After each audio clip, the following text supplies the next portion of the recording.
When I first started in this industry, somebody shared something with me that I haven't soon forgotten. And that's the biggest mistake that you can make in forecasting isn't the wrong number, it's asking the wrong question. And what most people are asking me right now is, well, what is the market doing? And the answer, flat, uncertain, uneven, all true, but not necessarily useful. I think the better question is, well, where is the market going? And am I well positioned for that? And that's how I'd like to frame this forecast as we think about the next 5 years. Hello, I'm Jay Bowman. I want to thank you for your interest in our Q2 forecast for construction spending. Now the headline is a little less than $2.2 trillion in total construction spending put in place, forecast for 2026. Roughly flat compared to 2025, where we saw a 1.4% decline from 2024, but that follows a major deceleration of the 7% growth we saw in 2024. And in fact, 8 of the 19 segments we track are actually in contraction this year. And so uneven or even flat is really maybe a misnomer. What we're really seeing is a mix of growth and segments under pressure, sometimes even in the very same sector. Now, layered on top of this is a cost environment that is markedly higher than it was last year. Whether we're talking about energy prices, materials, financing conditions, all of those are adding true uncertainty in the market that is impacting the decisions near term. Now let's turn our attention to where the growth is concentrated, because that's where the story really matters. And I want to start with office construction. Office construction spending looks to be up 6% this year, but more importantly, increasing to about an 8% compound annual growth rate through the end of the decade. Now, we have to be clear about what we mean when we say office, because what we're really talking about is data centers. Traditional office construction is still in contraction. You're looking at national vacancy rates still hovering around 20%.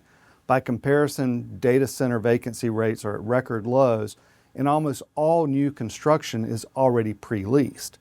So what you're really seeing is two completely different markets sharing the same label. And those who understand this distinction are making different decisions than those who don't. Now, the second one I want to mention is power. Power construction might be up 4% in 2026, but the bigger story is the trajectory through 2030. We're looking at growth right now somewhere around 10% on average through 2030. That's the highest single growth trajectory in the entire forecast. And this is reflective of electricity demand that is structurally higher than it was a decade ago, whether it's reflected in data centers, industrialization, or just electrification.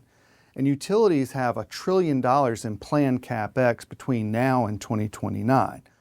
Now, the execution constraints are real, whether that's transformer lead time, skilled labor shortages, or interconnection timelines. But none of these reduce demand. All they really do is they push activity later. They don't eliminate it.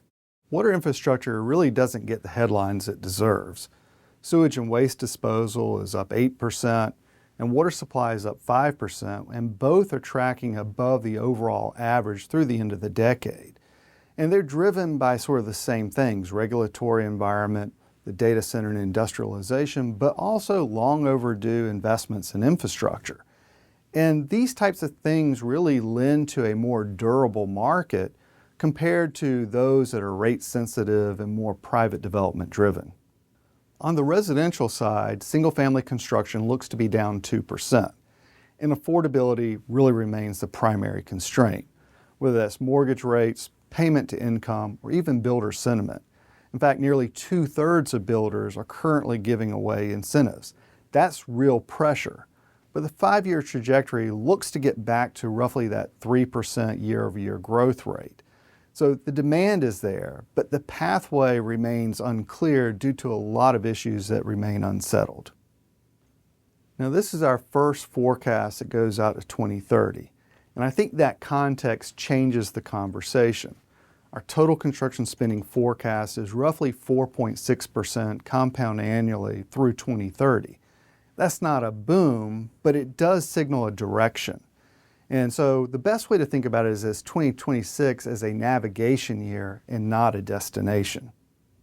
And this brings me back to the question I started with. The market is flat today, but the terrain ahead is anything but uniform. And so by the time that the direction is known, the work for positioning is well over.